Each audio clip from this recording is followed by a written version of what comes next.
நாம் காட்டக்கூடிய சம்பிரதாயம் யார் மனசையும் வருத்தப்படுத்தாததாக இருக்கணும். நாமசங்கீர்த்தனத்தில் விசேஷம் அது தானே.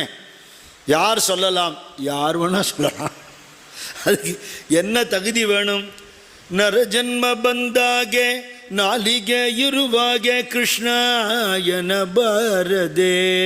மனுஷனா பறந்துட்டேன், நாக்கும் இருக்கு, பேச முடிகிறது, கிருஷ்ணான்னு சொல்லப்படாதா? கிருஷ்ணாயந்தரே சகல கஷ்டவு பரிகார கிருஷ்ணாயன பாரதே. ஏன்னா ஒரு காரியம் பண்ணால் பலன் கேட்பானே மனுஷன், சகல கஷ்டமும் போயிடும். நிஜமாவா சொல்லித்தான் பாரு, சொல்லித்தான் பாரு. இது திதிக்கும்ங்கிற இந்த பட்சணம் திதிக்கும்னு நான் எப்படி நம்புறது? தின்னு தான் பார்க்கணும், வேறு வழியில். அனுபவம் தானே, அனுபவிச்சு பாரு, உனக்கு பலன் கிடைக்கலன்னா வந்து கேளுங்கிற மகான்கள்.